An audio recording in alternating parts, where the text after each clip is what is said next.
ఇక్కడికి వచ్చినప్పుడు ఒక విషయం మీ అందరికీ నేను చెప్తున్నాను. భవిష్యత్తులో ఒక స్పష్టమైన వైఖరి ప్రభుత్వం తీసుకుంటుంది.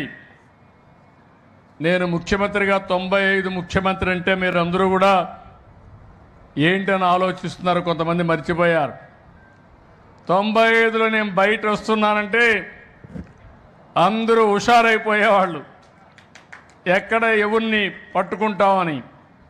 ఇప్పుడు చెప్తున్నా, ఇంకా కొంచెం టైం ఇస్తున్నా.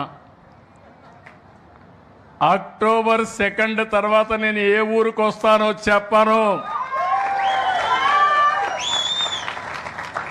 2-3 గంటల కంటే ముందు చెప్పి నేరుగా ఆ ఊరికి వచ్చి నేను 9 నెలలు సమయం ఇచ్చా, ఇంకా పరిశుభ్రత లేకపోతే ఎందుకు లేదో చెప్పే బాధ్యత అక్కడ కలెక్టర్ దగ్గర నుంచి అడ్మినిస్ట్రేషన్ తీసుకోవాల్సిన అవసరం ఉంది. ఇప్పటి నుంచి మీరు పనిచేయండి, మీకు టైం ఇచ్చాను. నేను సమస్యలు పరిష్కారం చేయగలిగిన సమస్యలన్నీ పరిష్కారం చేసే బాధ్యత మీ మీద ఉంది. ఇంత మునుపు ఈ మాత్రం కూడా సమయం ఇచ్చేవాడిని కాదు.